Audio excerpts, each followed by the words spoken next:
What's going on? This is Mario Davis, linebacker for the New Orleans Saints, and this is the French Quarter Podcast. Go Saints, this is the Saints in French. Et salut à tous, bienvenue dans ce 22e épisode de la saison 3 du French Quarter Podcast, le podcast de l'équipe NFL la plus francophone qui devient encore plus francophone, messieurs. Et oui, épisode spécial sur les Saints au Stade de France.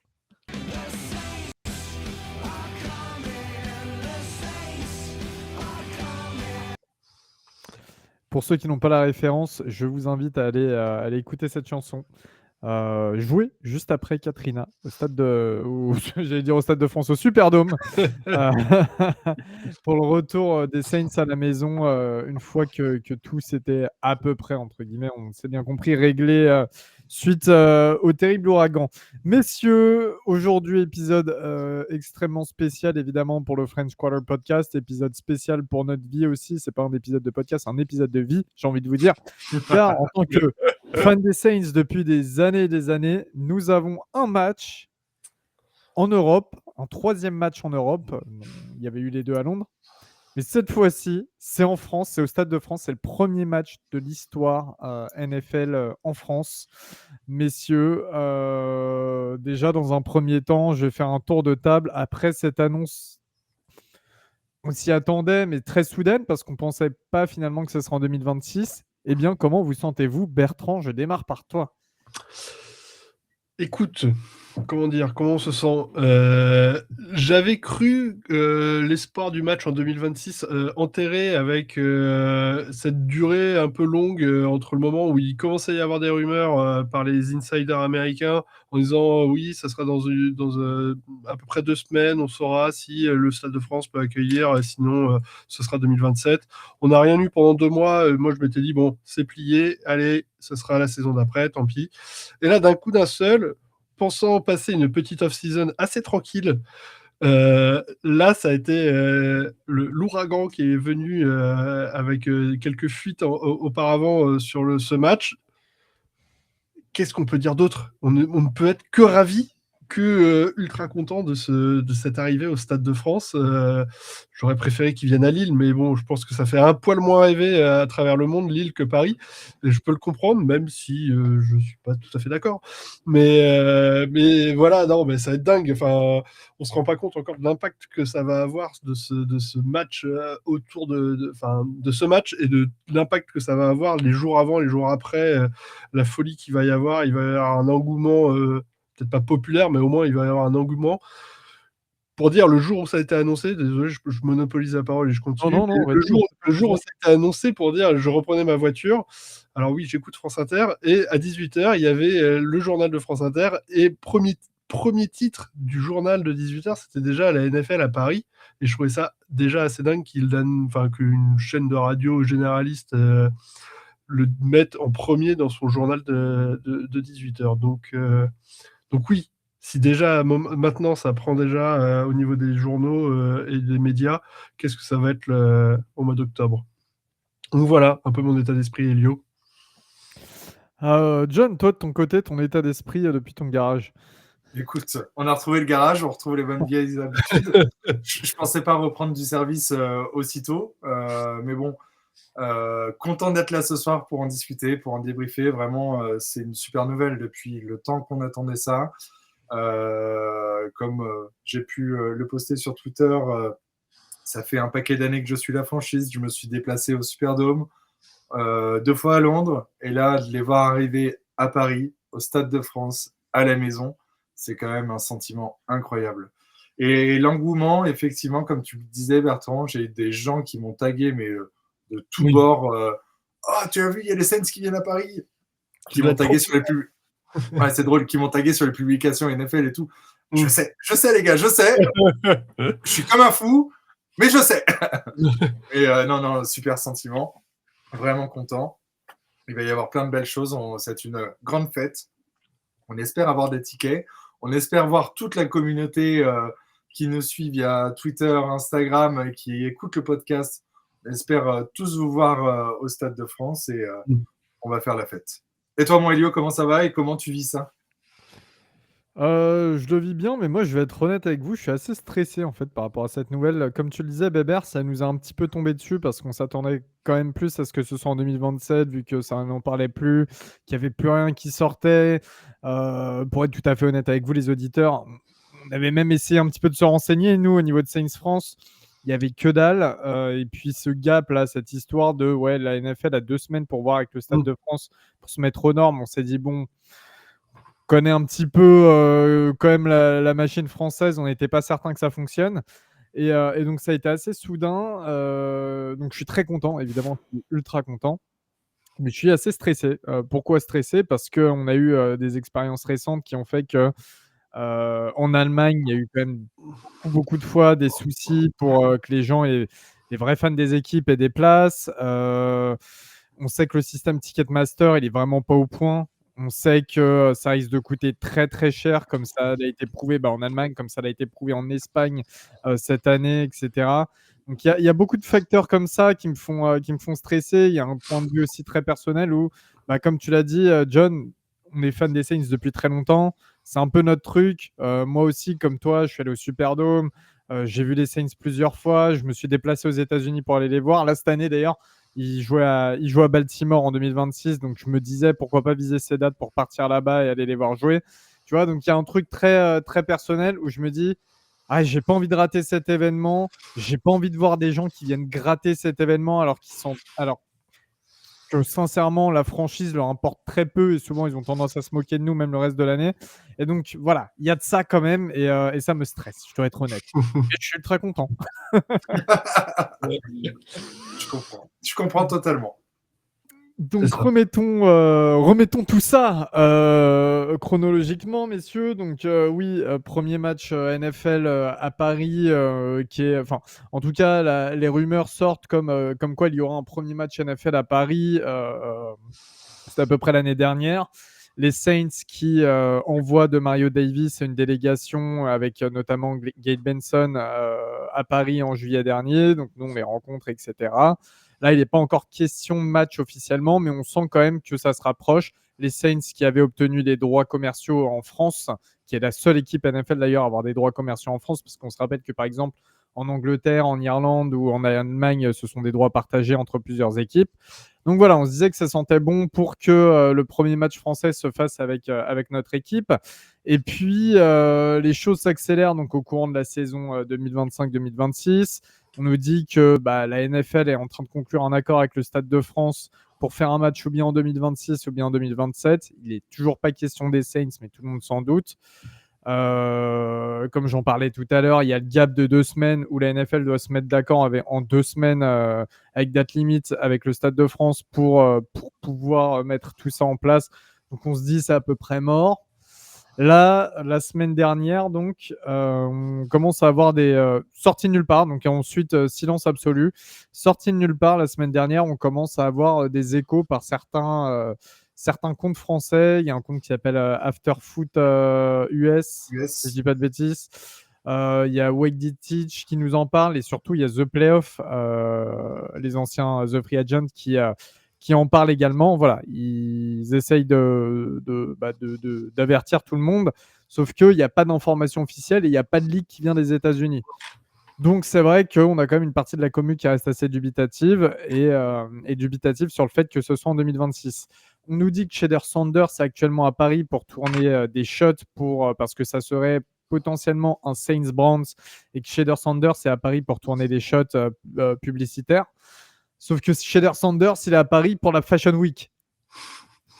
Donc on ne sait pas s'il fait les deux, on ne sait pas s'il est juste à Paris pour la Fashion Week comme chaque année des joueurs de foot US font. Surtout en plus Shader, on se doutait bien que voilà, lui, il serait là pour ça. Donc voilà, il y a ces rumeurs qui commencent à émerger. Et puis on sent de plus en plus que ça approche parce que finalement, vas-y Baber. Il y a les rumeurs et après il y a RMC Sport qui reprend la rumeur, qui là. C'est ce que j'allais dire. Ouais. Pardon, excuse-moi, continue. Non, mais exactement. Non, mais je pensais que tu allais continuer sur la franchise qui a annoncé, enfin la NFL qui a annoncé. Non, justement, et c'est ça qui est, comme tu l'as dit, c'est ça qui est assez surprenant, c'est que premier média vraiment officiel qui l'annonce, RMC Sport, voilà. Ils annoncent pas Fred Hermel viré, ils annoncent les Saints à Paris. Quel dommage. Voilà. Non, non. Et ben voilà. Encore une fois, je vous l'ai dit, on sera jamais invité chez eux à cause de vous. C'est pas grave. Tu vois ma tête, j'ai pas la ref. Mais voilà. C'est pas Vaut grave. mieux pas l'avoir, Bébert. Moi, je passe le bonjour à Kevin Diaz, qui est un grand fan de football américain, en tout cas. Voilà. Non, voilà, bref, RMC Sport qui annonce cela. Et donc là, ça y est, les insiders, dont Nick Underhill, par exemple, les insiders américains qui reprennent en disant bon, bah, il y a un média français, c'est un gros média français apparemment, qui a annoncé ce match, tout ça. On voit que les Américains n'étaient pas trop au courant, en fait, Non. mine de rien. Ouais. Et tout se confirme donc le lendemain. On se dit qu'en début de semaine, donc ce lundi 2 janvier, c'est la semaine du Super Bowl. C'est là où normalement la NFL annonce les matchs internationaux. Donc ils l'ont fait au goutte à goutte. Évidemment, ils ont commencé par Londres, par l'Allemagne et par ensuite l'Espagne. Ils ont aussi parlé du Brésil et de l'Australie. Et puis, la fameuse nouvelle, les Saints en France, messieurs. Belle nouvelle. Franchement, déjà, on peut quand même saluer les sources des médias Foot USFR qui avaient l'information et qui avaient l'information juste. D'ailleurs, Ross Jackson je crois que c'est le seul insider américain qui les a cités en disant c'est eux qui ont sorti en premier l'information. Donc, c'est toujours le bon Ross Jackson qui est vraiment très cool quand même. Ouais, donc bravo à eux d'avoir eu l'info.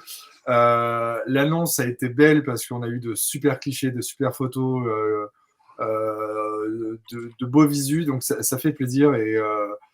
Et même si beaucoup de monde était déjà au courant avant, la NFL a bien fait les choses. On a eu de super clichés, on a eu des mots de Gail Benson, on a eu des mots de Roger Goodell. Donc non, franchement, c'est un beau truc et tu sens qu'ils sont contents d'arriver à Paris et que potentiellement, je pense que ça ne sera pas un one-shot à Paris, sachant que Roger Goodell aimerait que les 32 franchises jouent au moins un match à l'international dans les années à venir.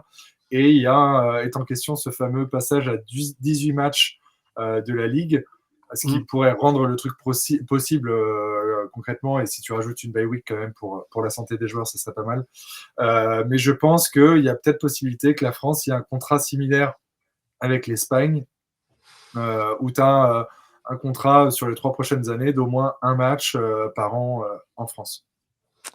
Tout à fait. Et grosse implication aussi côté français, parce qu'on a eu notre ministre des Sports qui a fait une petite vidéo pour annoncer l'arrivée de la NFL en France.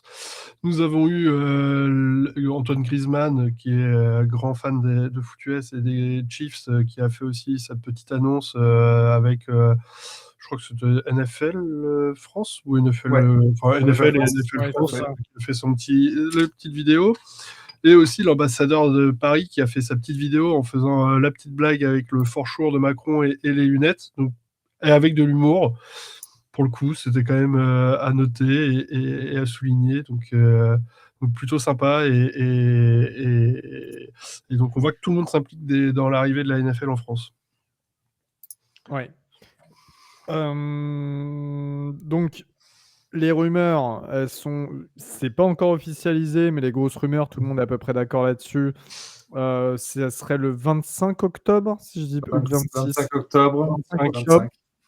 25. Face aux Cleveland Browns, du coup. Voilà, un duo de rookie plus une année, excusez-moi, une confrontation entre rookie quarterback plus une année. Donc, bon, il y a eu des avis mitigés, évidemment. Vous connaissez les Français gueulards. Ça a dit oui, l'affiche est pas belle, nanana, machin. Comme quoi, tu as l'impression qu'il y en a beaucoup qui ne sont pas au courant que les Saints ont donc ce partenariat avec la France. Les Browns, ça fait moins rêver, mais on sait très bien comment la NFL ou les grosses ligues américaines fonctionnent quand elles envoient des équipes en Europe. C'est pas les meilleurs matchs, à juste titre aussi, faut pas se mentir. Et puis ça serait dur aussi pour les supporters locaux de voir les meilleures affiches exportées à l'international. Ça reste une ligue américaine. Il ne faut pas non plus espérer des matchs, des affiches incroyables de prime time ou quoi, alors que chez eux, ça va être diffusé à 10h du matin. Donc, c'est normal. Et puis, pour tous ceux qui qui disent que l'affiche est nulle. C'est ceux qui n'ont pas regardé notre fin de saison l'année dernière, qui n'ont pas regardé les promesses des Saints sur la deuxième partie de saison. C'est ceux qui ne sont pas enchantés de voir un des meilleurs défenseurs de tous les temps, ce que j'allais dire. la personne de Myles Garrett, jouer au Stade de France. Enfin, franchement, Il y a le MVP depuis plusieurs années, ou quasi MVP en défense, qui est dans l'équipe des Browns, quoi. il y aura quand même des choses à se mettre sous la dent. Arrêtez. Oui, puis un nouvel head coach pour les Browns. Enfin voilà, oui, c'est pas. En réalité, c'est une affiche qui reste, malgré qu'on veuille ou non, qui reste assez intéressante, ouais. Bien sûr. Encore une fois, tu as bien fait d'en parler. Les fans locaux donc sont pas très contents. Alors, il a été annoncé pour les season ticket holders, ceux qui ont des Des abonnements. bref, Les abonnements. oui, ouais. les abonnements. Ouf, merci. Les abonnements pour les supporters des Saints au Dôme ont été. Enfin, le prix n'avait pas bougé, il n'avait pas augmenté. Et ils ont moins 10% désormais sur le prix des billets parce que justement, il y a ce match en moins. C'est le match en moins, mais c'est la saison qui tombe avec 9 matchs à domicile. Contrairement à l'année dernière où il y avait 8 matchs à domicile. Donc ça veut dire 9 matchs à domicile, mais tu en renlèves un pour le mettre en France, donc ça fait plus que 8 matchs. C'est ça. Quand même pas mal de fans qui ont... En fait, ça a été 50-50. Il y en a beaucoup qui étaient contents parce qu'ils disaient que c'était l'opportunité pour eux d'aller en France, ou d'autres qui étaient contents simplement par rapport aux racines françaises de la ville. Et t'en as d'autres qui n'étaient pas contents parce qu'on leur retirait un nouveau match à domicile, etc. Ce qui est aussi compréhensible. Il n'y a pas de souci là-dessus. Voilà. Donc ça a un petit peu gueulé dans les deux sens à ce niveau-là, mais il y a aussi pas mal de gens qui étaient assez contents, assez satisfaits. Même chez nous les Français, on en a vu pas mal qui disaient bah non, c'est super, au contraire, il y a un match chez nous, faut pas se plaindre, voilà, qui étaient assez positifs sur la question. Donc beaucoup de fans d'autres équipes, comme c'est le cas chaque année à Londres ou en Allemagne, qui vont venir voir ce match. Mais aussi beaucoup de fans américains également, et on s'attend à surtout les Saints, les fans des Saints ont tendance à bien se déplacer, notamment à Londres. Il y en avait assez énormément. Pour le calendrier, ça devrait être annoncé autour de mai, comme d'habitude. La sortie des billets, on a zéro information dessus, et on en parlait en préambule de cet épisode. Il y a d'habitude Londres, c'est vers juillet. C'est ça. Les dernières fois à Londres, ça a été aux alentours entre le 5 et 15 juillet à peu près, je crois, que les places tombaient disponibles. Bon, par contre, il faut être vraiment sur son écran dès la mise en vente parce que c'est la guerre. Mais voilà, juillet. Je pense que l'affiche officielle sera révélée du coup au mois de mai, au moment de l'annonce des calendriers des équipes. Mais vraiment, paniquez pas, hein, vous aurez une communication là-dessus, etc. Même nous, hein, tout ce qu'on a, on vous le donne de toute manière. Mais faut pas paniquer, je vois plein de gens qui sont là. C'est quand les billets, ils sont où? C'est quel site? C'est machin. Non, ça arrivera en temps et en heure, vous inquiétez pas.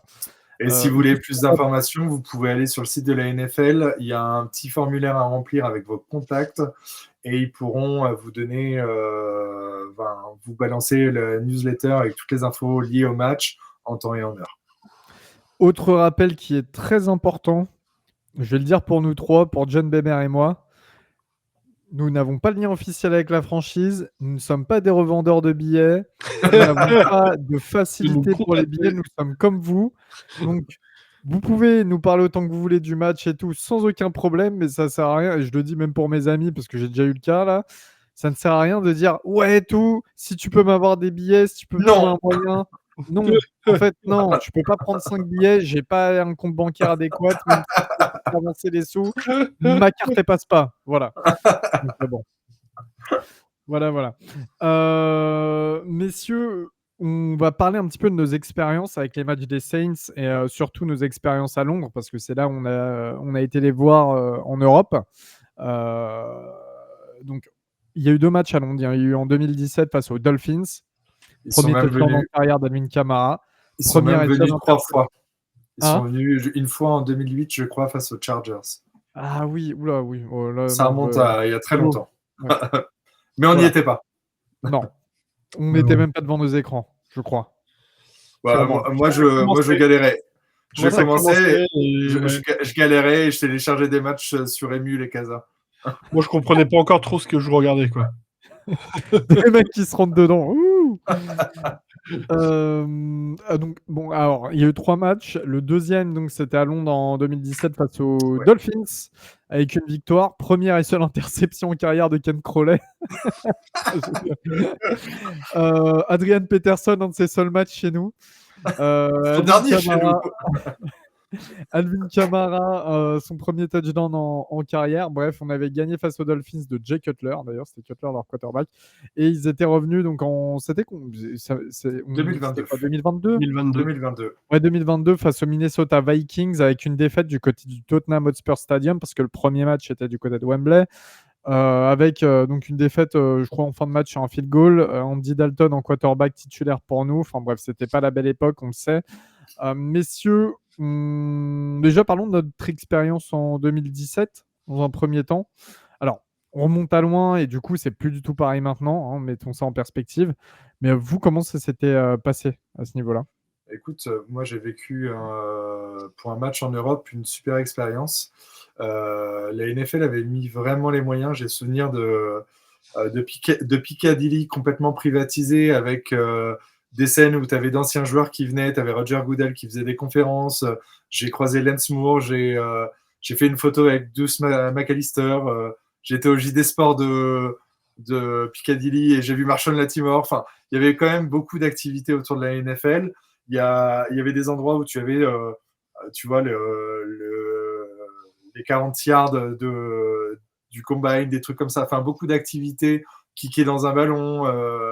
Il y a beaucoup de stands, en fait, qui font vivre un peu la NFL en attendant le match. Le trophée Lombardi qui était exposé. Chaque équipe peut sélectionner un bar officiel où tous les fans se retrouvent. Et à chaque fois, c'est une grosse stuff parce que tu rencontres des fans du monde entier. Enfin, l'ambiance était vraiment, vraiment chouette. Malgré le temps pourri qu'on a eu les 2 fois, c'était pas fou. En même temps, Londres au mois d'octobre, c'est pas fou, mais Paris, ce sera pas folichon non plus au mois d'octobre. Mais ce sentiment de retrouver une communauté en fait à laquelle tu appartiens et retrouver un tas de gens passionnés avec qui tu partages beaucoup de trucs et tu parles à peu près toutes les langues dans l'espace de 48 heures. Tu parles anglais, français, espagnol, machin. Enfin, c'est vraiment ce sentiment d'union autour du sport qui était assez folle. Et moi, les 2 fois, j'ai vraiment adoré ce que j'ai vécu.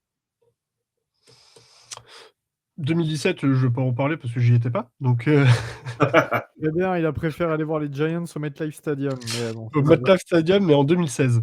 Et c'était une très belle expérience aussi, où j'ai pu voir la blessure de ce bon cornerback P.J. Williams en direct. Oh, elle était horrible celle-là.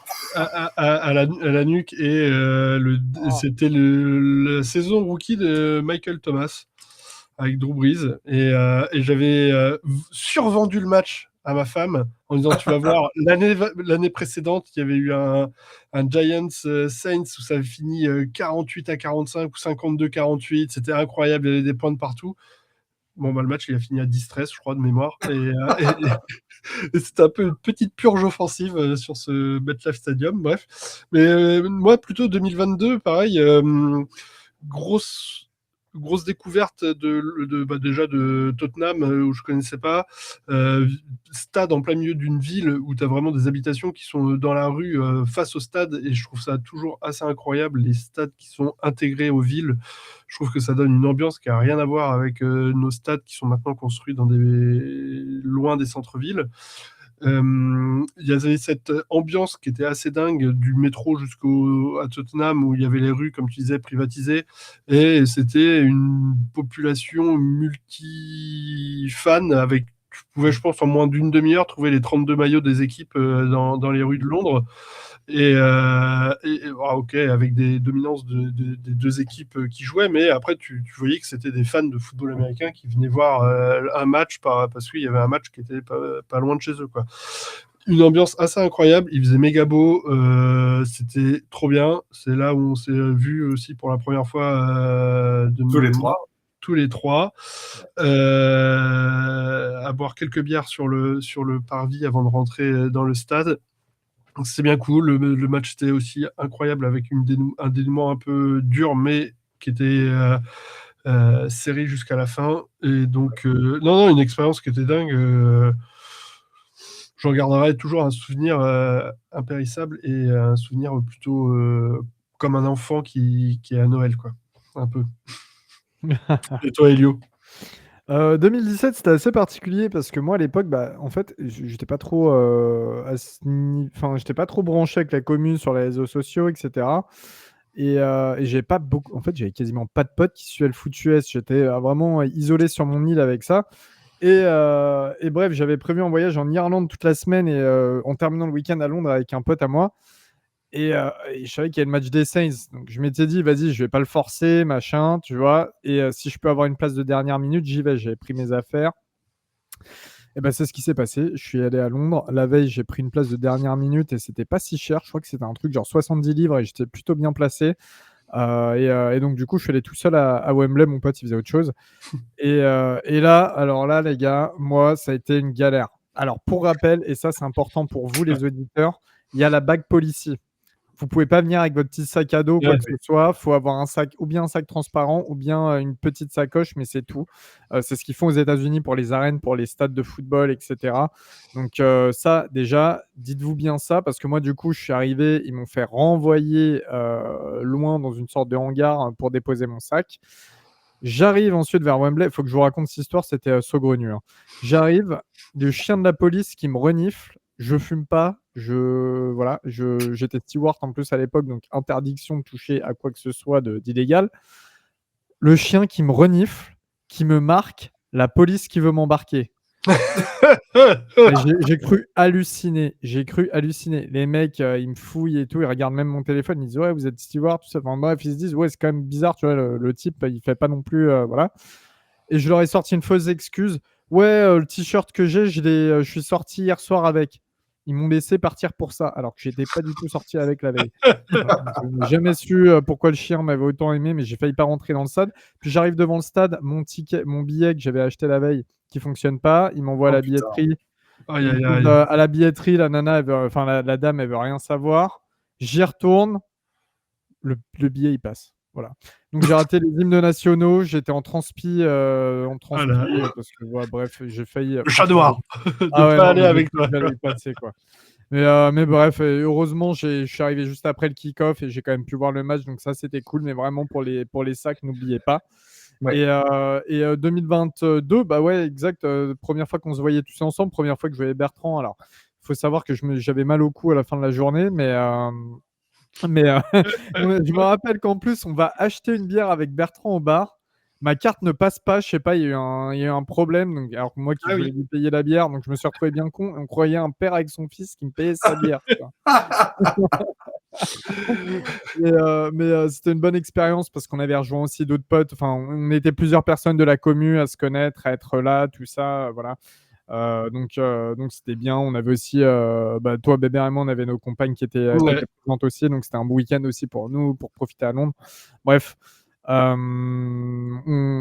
c'était des bonnes expériences. Voilà, c'était des bonnes expériences. Ouais. Et là, on parle de Londres. Là, maintenant, on est à domicile, les gars. C'est ça. Et pour compléter un peu sur ces expériences et donner un peu de contexte, il y a toujours des shops NFL aux alentours du stade ou dans le stade. Là, par exemple, à Tottenham, la boutique des Spurs avait été complètement retournée en shop NFL. Vous attendez pas du merch de fou parce que sur les maillots, il y avait un maillot d'un joueur par équipe. De souvenir, c'était Kamara et Justin Jefferson pour les Vikings. Il y avait du merch de toutes les équipes, après des 32 équipes. Donc, si vous n'êtes pas fan des Saints ou autres, vous pouvez trouver du merch des autres équipes. Il y a de belles pièces aussi. Je me souviens d'un petit ballon dédicacé par Drew Brees qui coûtait un petit 600 ou 700 pounds. Et avec 3 pintes dans le nez, j'étais à 2 doigts. Il y a des belles pièces, mais les prix, faut pas s'attendre à des prix sympas, hein, clairement. Non, faut pas s'attendre à des prix sympas. Ça pique un peu, hein. J'ai souvenir de certaines marques qui avaient fait des collabs, notamment en 2017, j'ai chopé une veste en jean Levi's brodée avec la fleur de lys, le logo des Saints dans le dos. Donc il peut y avoir certaines collabs à ce moment-là, mais donc il y aura toujours de quoi trouver du merch.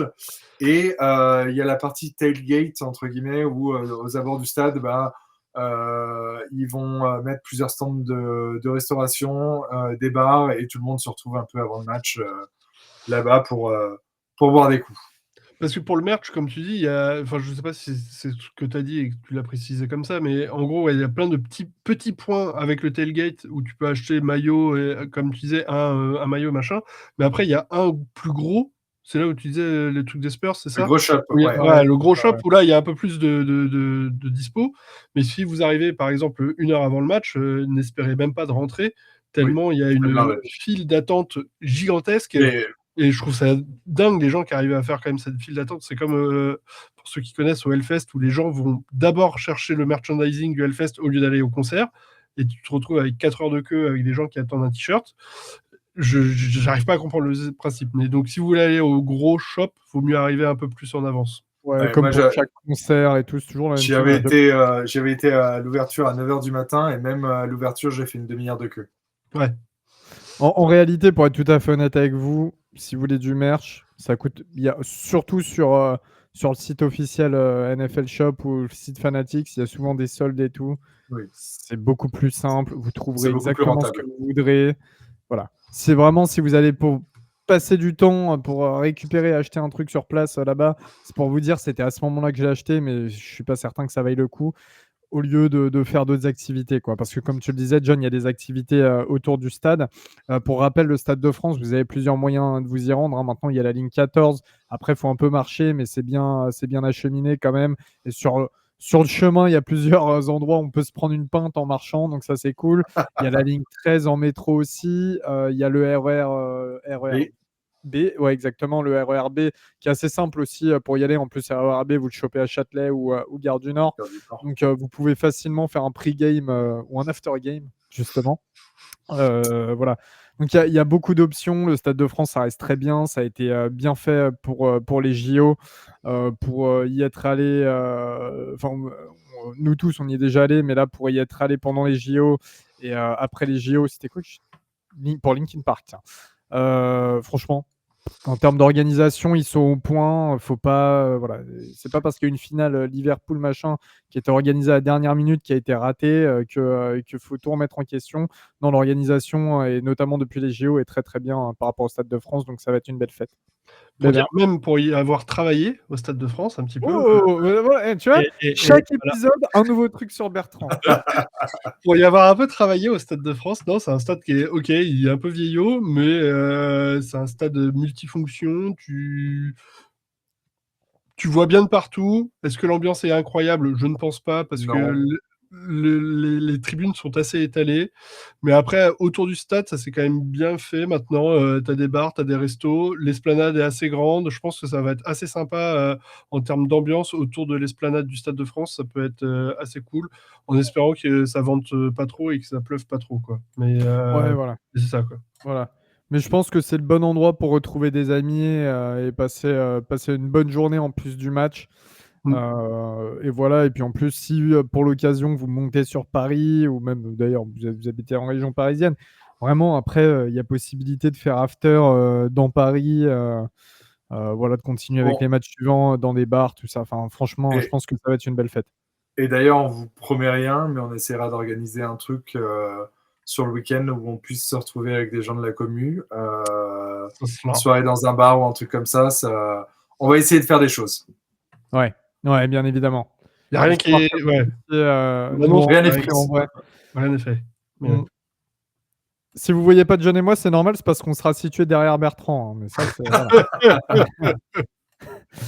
Mais bon. Messieurs, est-ce que vous aviez d'autres choses à rajouter sur ce match, sur quelques conseils? Non, on a hâte, et si jamais vous avez besoin de conseils sur la capitale parce que vous n'êtes pas habitué ou autre, n'hésitez pas à nous demander, parce que même si Bertrand et moi nous sommes plus parisiens, j'ai quand même passé plus de 30 ans de ma vie, donc on connaît très bien la capitale, et n'hésitez pas. John, t'es un parigo. Hein, je suis un parigo, je le resterai toujours, et je l'assume fièrement. Donc n'hésitez pas à nous contacter si vous avez besoin de tips ou autre. Bertrand. Moi, mon conseil, parce que ça m'est déjà arrivé, mais pas sur un match de NFL, mais avec l'euphorie, ne buvez pas trop de bière avant ou pendant, sinon après vous allez un peu le regretter parce que vous n'allez pas vous souvenir réellement du match ou de l'ambiance et vous allez avoir sur le moment, ouais, ça peut être sympa. Ça m'est déjà arrivé sur un concert de un peu trop picoler et de me dire ah c'est bon, c'est l'euphorie, c'est l'ambiance. Mais au final, le concert, je l'avais tellement attendu que je m'en souviens même pas trop et c'est un peu dommage. Mais sur un match, non mais voilà, on peut un peu se dire vas-y, ça peut être sympa, on y arrive de bonne heure, on commence, machin.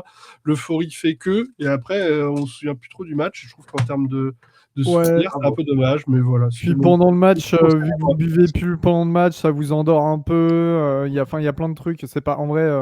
Ouais, il y a c'est l'alcool pas- dans et le puis, stade. la journée elle est longue hein, derrière. Hein. Il reste encore beaucoup de temps pour. Il y a les autres matchs ensuite à les regarder. Tout ça, la journée elle Ouais. est longue aussi derrière. Donc voilà, c'est plus un moment en fait pour profiter, pour voir si vous avez des amis. Souvent vous avez des amis de la commune de toute façon qui sont là. Voilà, profitez également de tout ça. Messieurs, sur ce, on a 2-3 autres petites choses à rajouter qui sont hors Stade de France. Par contre, on va se recentrer sur la franchise. C'est parti. Where the news comes first.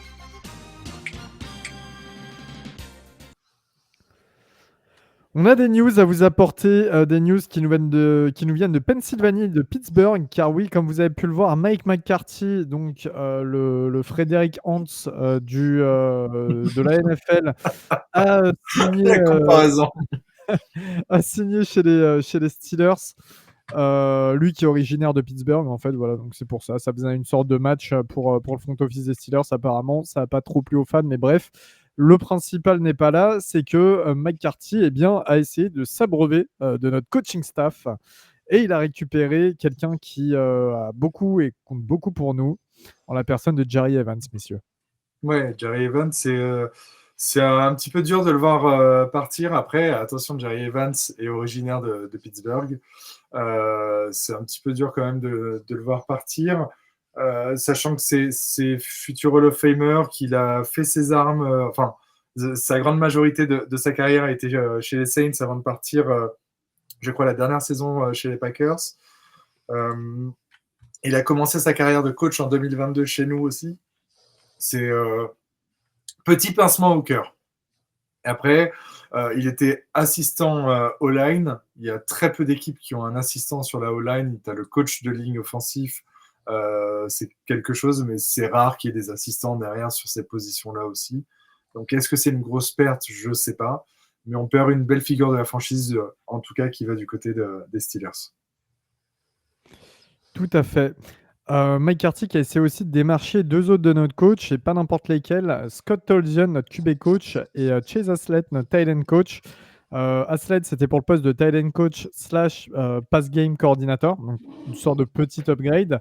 Et Scott Tolzien pour le même poste de QB coach également. Non, Tolzien, c'était coordinateur offensif. Ouais. Ah ouais? Ouais.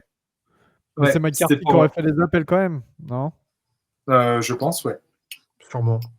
En tout cas, tout ça pour dire que les deux ont préféré rester.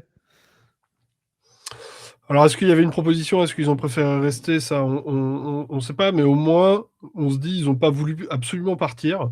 Et ce qui veut dire qu'il y a sûrement une envie de rester dans un système qui leur vont bien, pardon. Un système avec un head coach avec qui ils ont confiance. Peut-être qu'ils se disent on a commencé à construire quelque chose, qu'on veut continuer, qu'il y a un relationnel qui est bon entre le QB coach et Tyler Shock et aussi peut-être Rattler. Donc tout ça me fait dire que c'est plutôt bon signe pour la franchise, pour le roster, pour pas la pérennité, mais la continuité et la stabilité de l'équipe. Donc c'est plus qu'encourageant. Surtout pour le développement de Tyler Shock. Bien évidemment. Tolzien qui a été ultra important là-dedans et donc qui reste, c'est une excellente nouvelle. Aslett aussi en tant que tight end coach, apparemment c'est un bon coach. Alors c'est vrai que les tight ends, bon, on a eu à boire et à manger cette année, mais apparemment, en tout cas en inside, ça se dit que c'est un très bon coach. Donc, voilà. Après, Johan Johnson réalise malgré tout sa meilleure saison en carrière. Sa meilleure saison en carrière, oui.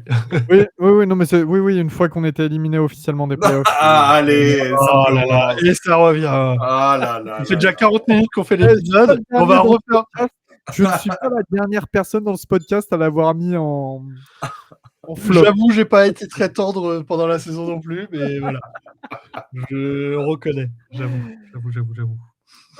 Alors des prolongations, messieurs, on a un joueur qui a été prolongé et que vous avez tous complètement oublié. Il y a quelques Moi, semaines. non. Oui, Jalen c'est vrai. Blackmon, que j'avais mis Au en favori leader, des favori des interceptions. interceptions sur la saison.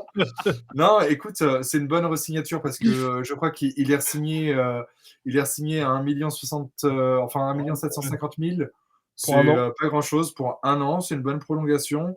Clairement, s'il revient physiquement en forme, c'est un bon joueur. Et il apportera de la profondeur au poste de safety. Donc, c'est une bonne nouvelle parce que j'imagine que j'ai oublié notre rookie safety. Un Jonas Sanker relâchera pas sa place de titulaire et Justin Reed non plus. Mais de toute façon, c'est pas le même poste. Mais Jonas Sanker a vraiment montré qu'il pouvait être titulaire à ce poste et ça m'étonnerait qu'il relâche le poste de safety. Donc Blackmon pourrait voir moins de temps de jeu qu'espéré, mais être un remplaçant très, très, très solide. Très bien, c'est ça. Pas mieux pour Blackmon, même si je suis pas fan du joueur, c'est très bien de l'avoir. Enfin, je suis pas un fan, je suis pas bien, mais sans plus, quoi. Tu vas pas acheter son maillot, quoi. À une lettre près, c'était le premier groupe que j'avais créé quand j'étais adolescent. À une lettre près. Black Moon. C'est tellement. Black Moon. C'est dark. Ah là là là là. Ah là là. Alors, aujourd'hui, Bertrand, t'as dépassé ton quota. Normalement, c'est une nouvelle chose qu'on apprend sur toi par épisode, pas deux. Voilà. C'est l'épisode, comme ça, j'en donne 2 et hop là. Vous pouvez chercher sur internet, il n'y a rien. Ça n'existe pas. Ça doit être des disques durs quelque part. Il y a même pas un Skyblog darkmoon666.skyblog.fr. Non. Merde. Messieurs, nous allons conclure cet épisode donc avec quand même cette excellente nouvelle. De mon groupe adolescent ou pas? Non, non, les Saints au Stade de France. Non. Ah merde. Bertrand.